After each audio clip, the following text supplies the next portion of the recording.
It started as a simple game of hide and seek. 6 kids, one dark apartment complex, and a long empty alley. But when we stepped out of our hiding spot, there was a tall clown standing under the streetlight watching us.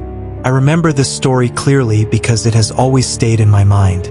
Whenever I think about playing hide and seek in the dark, or whenever I walk past a narrow alleyway, the memory comes back like it happened yesterday.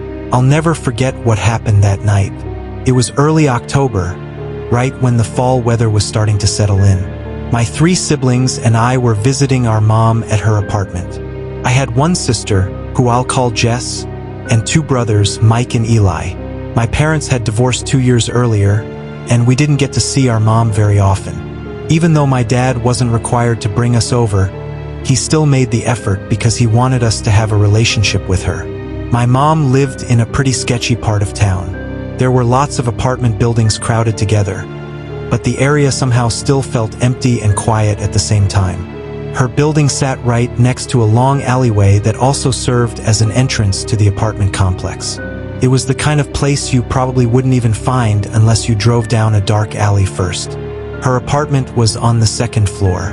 Despite the rough area, I loved visiting her. My mom was small and warm and comforting, and her apartment felt cozy. It reminded me a lot of my grandma's place, with soft furniture and random decorations everywhere that didn't really serve a purpose but made the place feel lived in. Another thing we liked about visiting were the neighbors downstairs. A while back, we had made friends with 2 kids who lived there, a boy and a girl. I'll call them Zach and Chi-Chi. Whenever we visited, we'd play together in the parking lot near the alleyway. Most of the time we played simple games like tag, kickball, or cops and robbers. But on this particular night, Zach had a different idea. Since Halloween was getting close, he suggested we play hide and seek outside in the dark. Of course, everyone thought that sounded exciting. We decided that at 9 o'clock sharp, we would all sneak out of our rooms and meet outside to start the game. Because it was October, the sun had already gone down early, and darkness had taken over the complex. The lighting around the buildings came mostly from tall street lamps that cast a dull orange glow across the parking lot. It gave the place a slightly spooky atmosphere, which honestly made the game feel even more fun. The players that night were me, Jess, Mike, Eli, Zach, and Chi-Chi. Once the clock hit 9, we all quietly left our apartments and gathered outside. Whenever we played games with a tagger or seeker, we used a little chant to decide who it would be. We all stood in a circle and did the old bubblegum in a dish rhyme until it finally landed on Zach. He groaned, but everyone else cheered and immediately ran off to find hiding spots. We had a rule that no one could leave the apartment complex area, but that still left plenty of places to hide. People scattered across the parking lot, behind stairwells, around corners, and near the alley. Jess grabbed my arm and told me to follow her. Since she was the oldest, I usually stuck with her. She led us toward the back of the building near a set of large garbage bins. The only way to reach that spot was by walking down the long alleyway beside the building and continuing until you reached the far end. We figured it was perfect. Nobody would bother checking that far. Just as we reached the spot and squeezed ourselves between the garbage bins and a pile of trash bags, we heard Zach shout from across the complex, "Ready or not, here I come." First, it was exciting.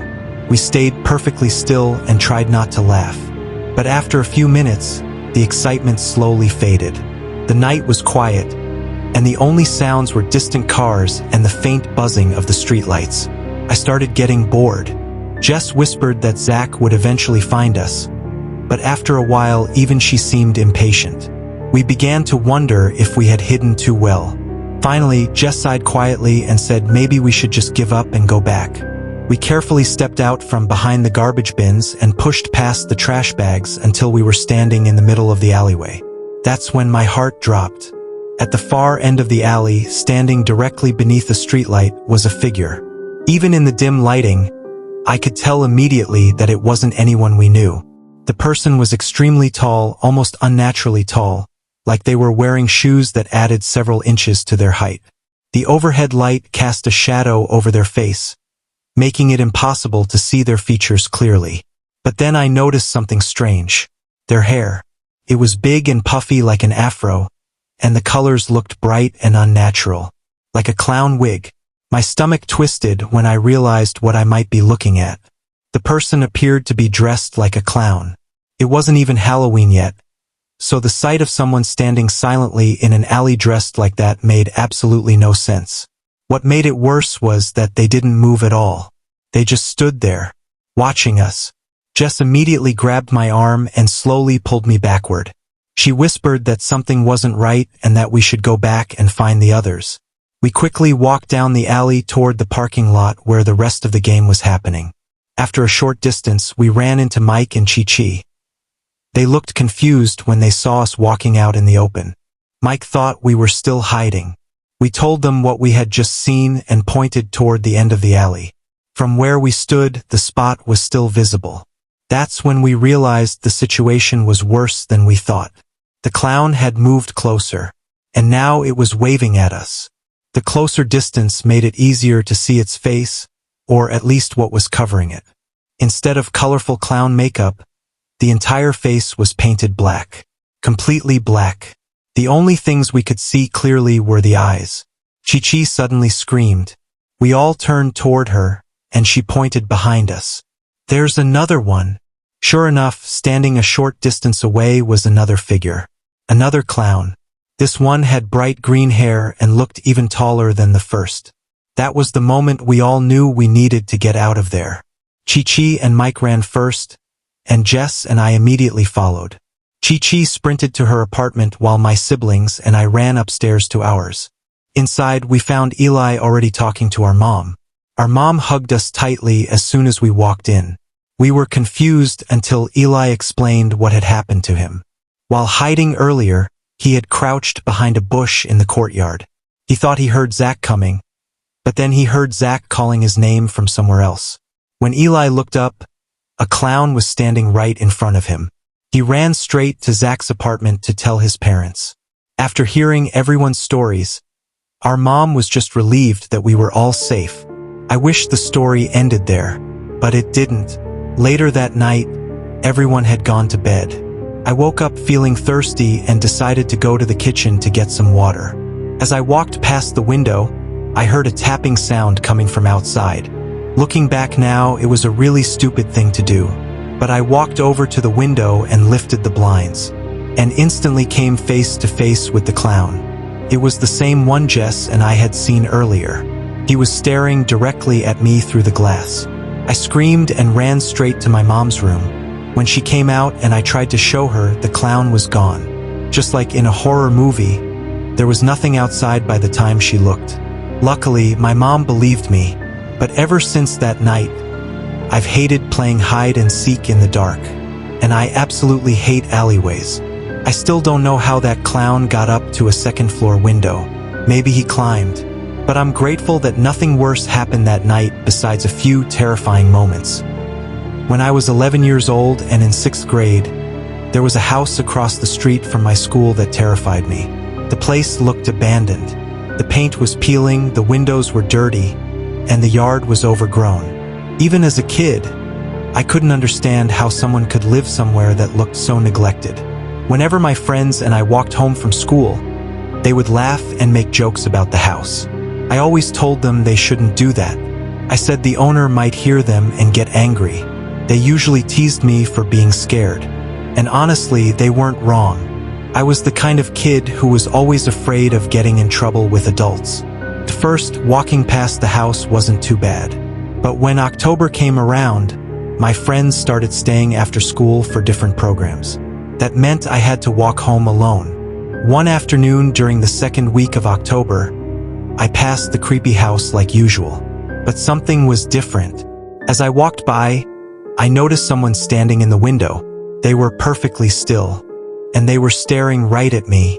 It made my skin crawl, but I kept walking and tried to ignore it. Nothing happened that day, so I tried to convince myself I was overreacting. But it kept happening. Every day I walked past the house, the same figure stood in the window watching me. I couldn't tell if it was a man or a woman. All I knew was that it scared me. I told my friends about it, but they said it was probably just someone trying to scare me for Halloween. Eventually, I started believing that explanation. But about a week before Halloween, something happened that changed everything. That afternoon, as I walked past the house, I saw a tall figure standing on the front porch, watching me. I tried to stay calm and walked past like nothing was wrong. Suddenly, the figure ran down the steps and started chasing me. I screamed and began running as fast as I could. But the man was gaining on me. He was yelling strange things that didn't make any sense. I needed somewhere to hide, so I darted into an alley and crouched behind a large dumpster that smelled absolutely terrible. I stayed perfectly still, barely breathing. I could hear his footsteps getting closer. Then they stopped. He was standing near the entrance to the alley. I could hear him muttering to himself as he slowly walked toward the dumpster. My heart was pounding so hard I thought he would hear it. But then suddenly, his footsteps started moving away. He ran off. I stayed hidden for a few minutes just to be sure he was gone. Then I sprinted the rest of the way home. When I burst through the door, I told my parents everything. My dad immediately called the police. About 20 minutes later, officers arrived and asked me to explain what happened and which house the man came from. They said they would investigate and give us an update the next day. When they returned, the news shocked us. Nobody lived in that house. It had been vacant for years. The police said it was likely a homeless person or squatter living inside. Nothing else ever came of it. But even now, years later, I still feel uneasy whenever I walk past abandoned houses. That memory has never really left me.